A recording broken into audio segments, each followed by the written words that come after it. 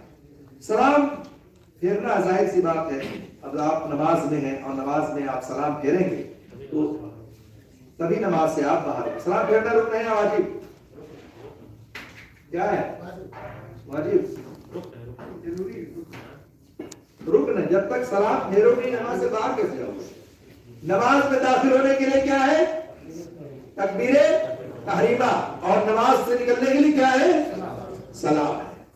جب تک سلام پھیرو گے نہیں، جب تک آپ نماز سے نہیں نکل سکتے. حضرت عبداللہ بن مسعود کی روایت ہے کہ اللہ کے رسول اپنے دائیں السلام علیکم ورحمۃ اللہ وبرکاتہ کہہ سکتا ہے کہ نہیں کہہ سکتا؟ کہہ سکتا ہے. اس کی دلیل ہے. ٹھیک ہے، دونوں برکاتہ کا لفظ بھی اضافہ کر سکتے ہیں، لیکن بعض روایتوں میں ہے کہ صرف دائیں طرف والے سلام میں برکاتہ کا اضافہ اللہ کے رسول صلی اللہ علیہ وسلم کر دیتے. دائیں طرف کے السلام علیکم ورحمۃ اللہ، بائیں طرف کے السلام علیکم ورحمۃ اللہ وبرکاتہ.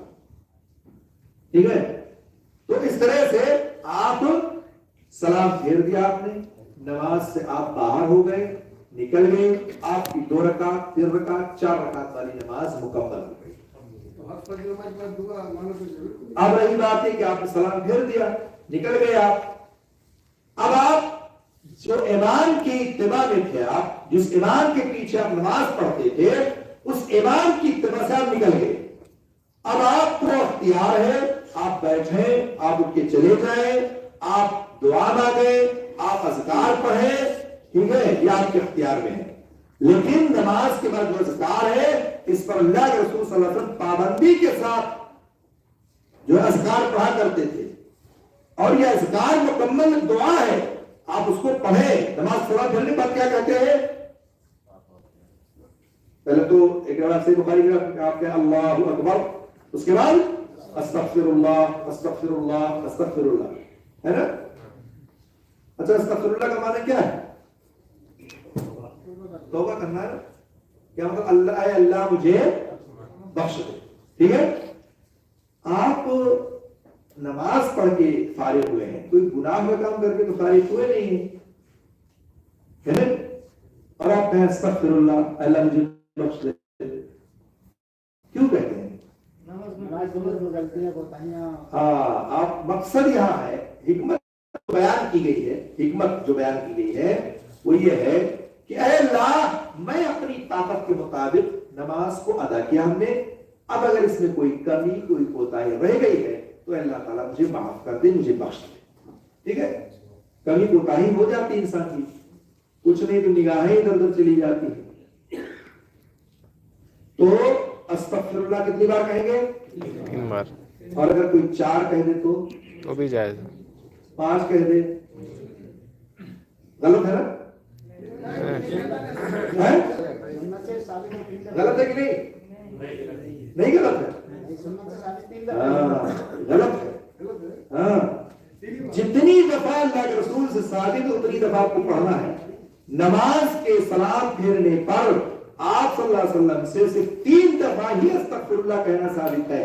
آپ 4 5 10 نہیں کہہ سکتے.